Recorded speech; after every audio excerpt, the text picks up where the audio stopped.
You stood up to get something. You walked into the room. And it was gone. Not fuzzy. Not almost there. Gone.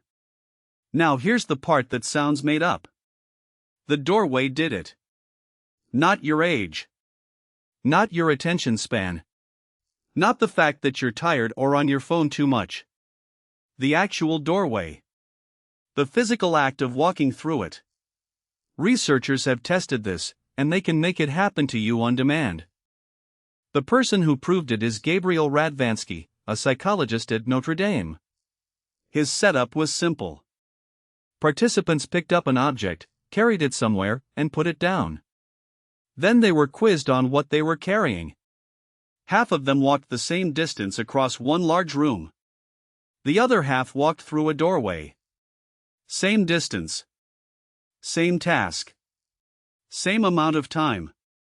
The people who went through a doorway forgot 2 to 3 times more often. He ran it in a virtual environment. Then he ran it again with real rooms, real objects, real doors. Same result both times. And the size of the room didn't matter. The distance didn't matter. Only the door. So what's actually happening at that threshold? Your brain doesn't store your day as one continuous recording. It cuts it into episodes. Researchers call them event models. One event model is roughly where you are, what you're doing, what you need right now. And your brain needs to know when one episode has ended so it can start the next one. A doorway is the clearest signal it has. You crossed a boundary, so the old episode is probably finished. File it. Start fresh. Radvansky's phrase for it is an event boundary. Cross one, and everything from the previous episode gets compartmentalized, including the reason you stood up. The thought isn't deleted. It's filed. It's just filed in the room you left. Which changes what this actually means. Most people read that blank moment as a warning sign.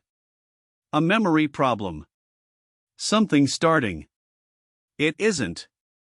The doorway effect happens to everybody. It has been demonstrated in university students in their 20s. It says nothing about your memory, your intelligence, or where you're headed. It's not the system breaking. It's the system working. Your brain is clearing space so it can pay attention to the room you're standing in now, which, most of the time, is exactly what you want it to do. The forgetting isn't the malfunction. The forgetting is the feature. Now, one thing worth saying, because most videos about this leave it out. It isn't absolute. Other labs have run the experiment and not always got the same result. Whether a doorway causes forgetting seems to depend on what you're trying to remember and how you're moving.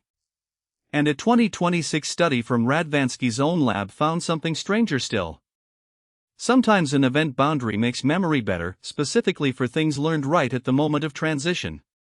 So the boundary doesn't only erase. It organizes. Cross a threshold, and your brain decides what belongs to which chapter. Usually the old goal gets left behind. Sometimes the thing that happened right at the door gets sharpened instead. Same mechanism. 2 different outcomes. And once you know the term, you start seeing them everywhere. Not just doors. Ending a call. Getting out of the car. Finishing one task and opening another. Walking out of a building at the end of a day. Every one of those is a boundary, and your brain treats them the same way. It files the last episode and clears the desk. Which is why the idea you had in the shower is gone by the time you're dressed. And why you can't quite remember what you were worried about last Tuesday. You didn't lose those. They were filed at a boundary you walked straight through without noticing. There is something that works, and it's smaller than you'd expect. Say it before you cross. Not think it. Say it, or at least sub-vocalize it, with the actual object named. Not, I need something from upstairs. Instead, batteries from the drawer. A vague intention lives inside the event model, and the boundary takes it. A specific one has something to grab onto on the other side. The other version is even simpler. If it's gone, go back. Not because the room is magic, because the room is the file. Standing in it puts you back inside the episode where the thought was stored, and it usually comes straight back. That isn't a trick. That's just how retrieval works.